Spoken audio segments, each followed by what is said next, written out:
Hello, I'm Tommy Moore from the Bartitsu Lab, and just to go a little bit off piece today, we're going to talk about the Kukri. Now, the Kukri is the famous blade of the Nepalese Gurkhas, both in the British Army, the Indian Army, and obviously as a self-contained unit within Nepal itself. Now, the Gurkhas are very famous for using these knives, and there are many different types, shapes and patterns of them. This is a relatively small Kukri here, but they tend to follow a similar level of shape. This one does have an element of crossguard, many don't. Many have like a ridge in the middle here. They're predominantly a cutting tool, and they're predominantly in this almost boomerangish style configuration. Some are very short, some are very long, but again, a basic Kukri is this orientation, and typically they'll have some type of nodule on the pommel here. So again, some varieties have rather ornate, some have rather austere, but pretty ubiquitously on a Kukri, you have something to whack someone with at the bottom on the pommel. Okay, so we're just going to talk through some of the applications of the Kukri. It's a relatively common, it's well known in Britain due to the Commonwealth links, due to the use of Gurkhas in the armed forces. People are culturally aware of a Kukri more in Britain than I'd say in many other countries. So it's just an interesting weapon to look at and play with. And many of the dynamics, and I'm a big believer in weapon archetypes, many of the dynamics of using a big knife like a Kukri translate to the machete, translate to kind of a large kind of chopping, cooking type knife as opposed to a stabbing tool. If you've got the Kukri, you can understand the machete, you can understand lots of other different large, bulky chopping tools. So, I'm just going to go through some of the ways in which it is used. Obviously, there are many variants in how it's used. There are people that use it in India, which is different to how it's used in Nepal, which is different to how it's officially used in the British Army. There are lots of different methodologies, so I'm just going to go through some of my preferred ways to use and think about the Kukri. Now, one of the first things to think about is where the Kukri is held. Now, you won't be able to see because of the height of the camera, but I've got a little bit of a tactical rig on here. So for me, the Kukri is on my left side as a right-handed dominant person because I can draw and I can cut very easily. I can draw, I can cut, or I can draw and have the weapon retained to my body. So if I want to draw and cut, I can do so very easily. If I want to draw and keep that tight to my body, again, as a right-handed dominant person, I can do that relatively easily. It's very hard to draw a Kukri from the same side carry because of the nature of the blade. So if you imagine if you pull it from here, it's an awkward angle to reach at. It's an awkward thing to draw at because it's quite a long weapon and it's got an odd shape. So it's very difficult to draw and doesn't leave you particularly combatively well positioned until it's completely drawn. So for that reason, it's rarely held on the same side for a right dominant person. You can have them in the back, but there are pitfalls to that. Obviously, you need to be very cognizant of where that blade is, how to unsheath it, and often because it's a big, heavy blade, you need quite a decent safety catch on the sheath. So you have to fiddle around the back, unbutton it, withdraw it. It takes a lot of time. Traditionally, obviously, it's not just a weapon; it's also a tool. It's a farm tool. It's an everyday utility tool. Traditionally, as well, many people might carry it in the front. Not just in a holster, but in a sarong, in some degree of sheathing package, but it'll be held here or at an angle like this. This is, again, an easy kind of front-facing appendix style drawer, which you can do. If you've got a belt, a sarong, other piece of equipment on the front, that's relatively easy. And obviously this, I'd say, is the easiest because you can draw and cut.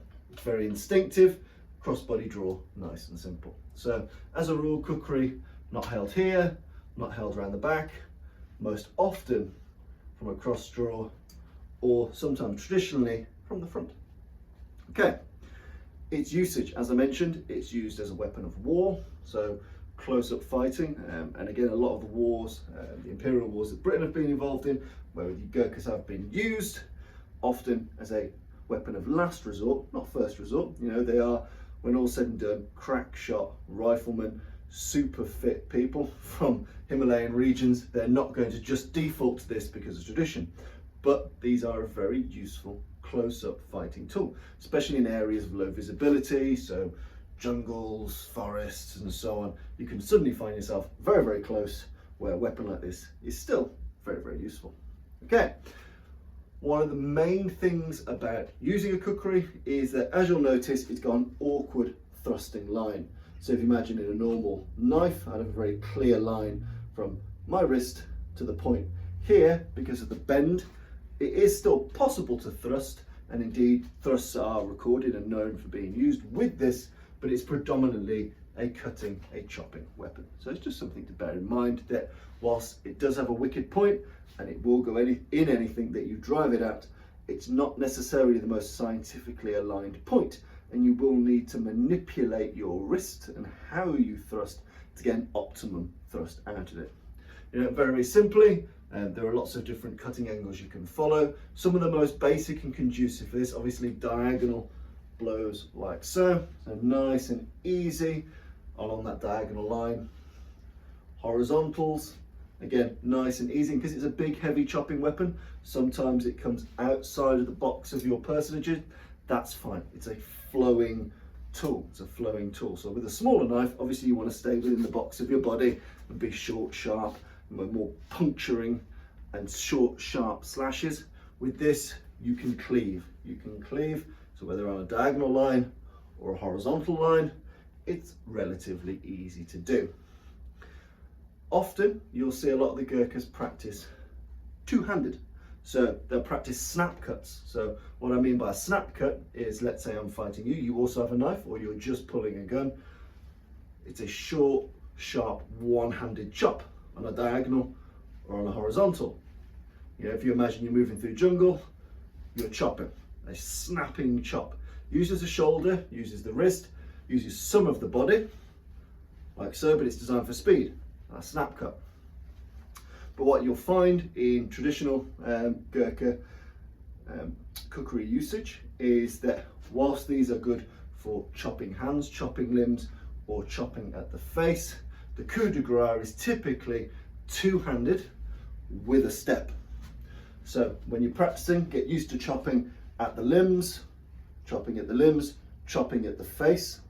So you might chop outwards on a horizontal, you might chop at a diagonal, but in reality, the coup de grace is typically a step through and two-handed blow like so.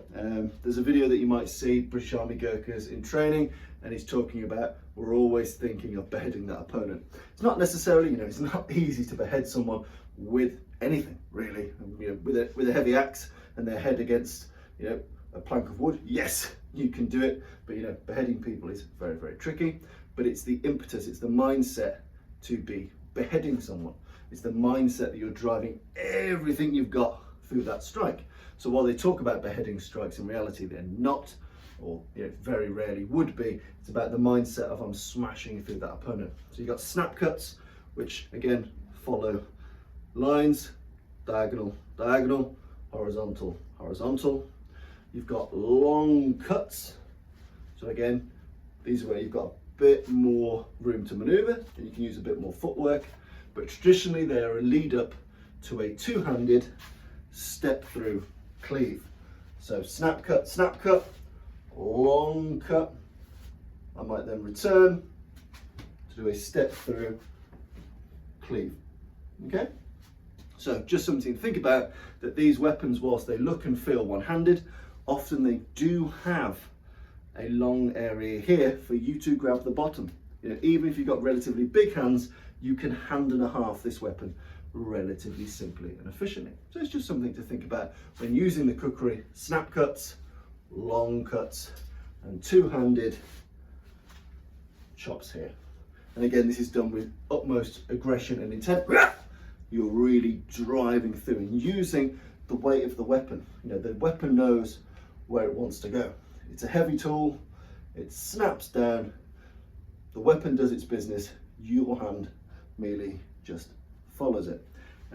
So, interesting points about that.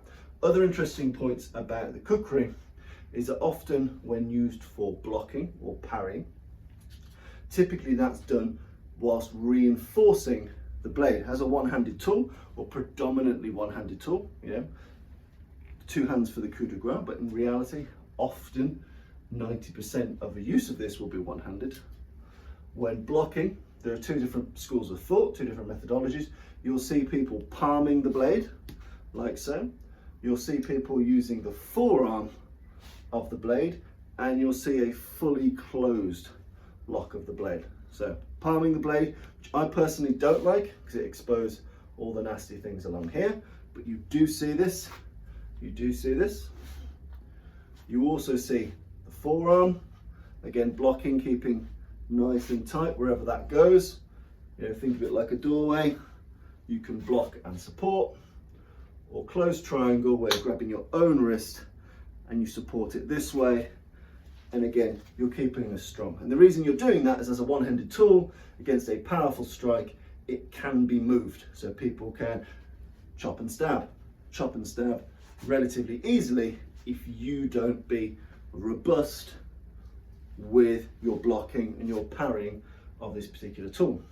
I should also mention that this supported grip is also seen where the handle isn't quite long enough for a 2-handed follow-through strike. So you'll see this grabbing the wrist.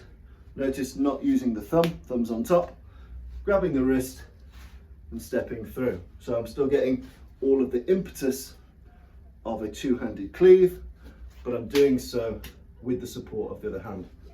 Yeah. So again, nice and simple. And what you'll find with the kukri is traditionally you're blocking with the blade, the point and the tip of the kukri pointing upwards. And the reason we're doing that is that fights close the distance very quickly. Fights close the distance so quickly that you end up body to body. Imagine me and Bob, we end up here very rapidly. A lot of people don't want to be chopped up by a large cleaver like this. So if you imagine, if I'm blocking and he's crashing, if my blade is down, if my point is down, my ability to wheel and bring that point back to bear, bring that blade back to bear, requires space.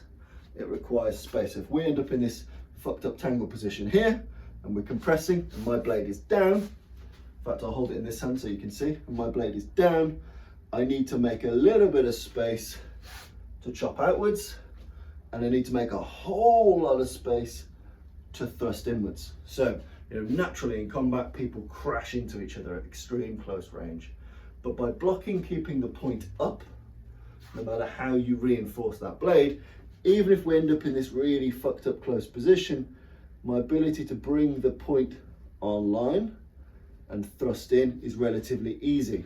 And with small movements, I can drive this into bad places, into eyes, into throats, down into clavicles.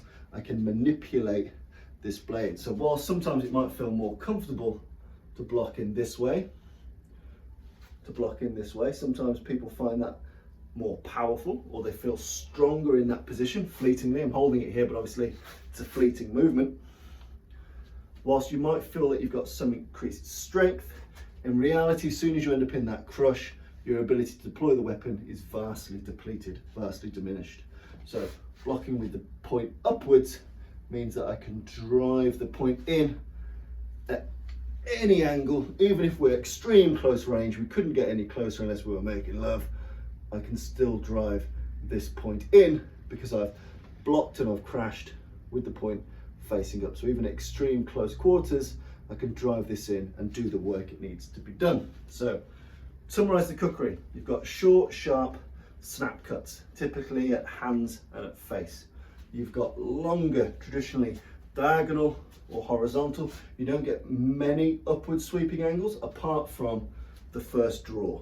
So the first draw from across, and that brings it back up into play. So you've got snap cuts, you've got longer cuts.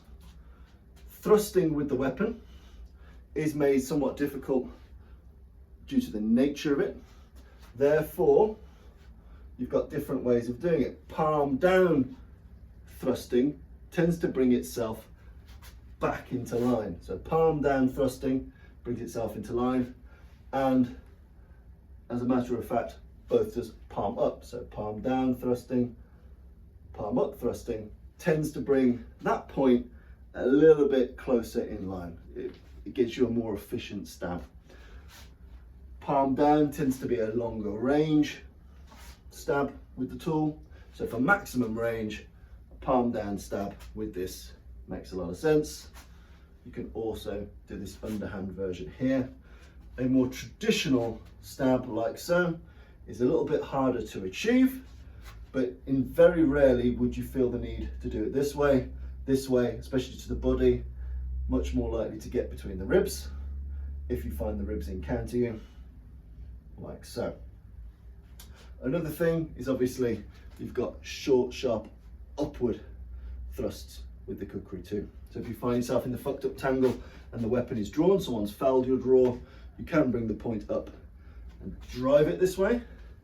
This doesn't feel hugely unnatural, but the shape of the weapon is absolutely optimized for chopping, for cutting, and for cleaving in a two-handed way as a coup de grace. So whilst it is wickedly pointed and can thrust into anything you want it to, it's not particularly optimized for it. But again, when you are doing longer range thrusts, palm down or palm up. At shorter range, typically you have an attachment and you drive it up this sharp angle there. And I'd say the main point with these longer knives, whether you're using machete, kukri or whatever, in close-up work, keep the point, if it has a point, up top, so you can start to manipulate at hyper close range and make the best use of the tool. So that's a little bit of a primer on the kukri. It's a fascinating tool, it's a fascinating survival implement, it's a fascinating piece of combat history.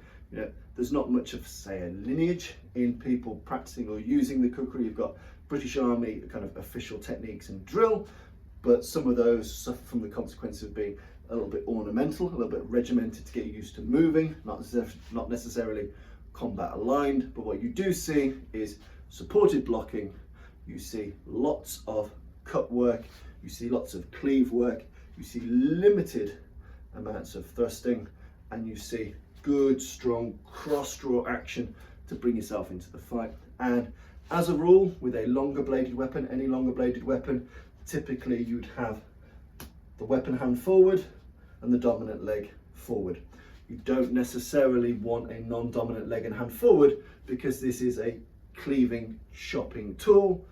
I don't need these encumbrances in the way. So unlike a small shiv or something where you might want to hold or manipulate, push, pull or rag people around and use that tool, this is a long enough murder weapon that in reality I can have this held forward and I can move combatively from there. So weapon forward, dominant leg forward, having yourself in a decent fending position, and then off you go.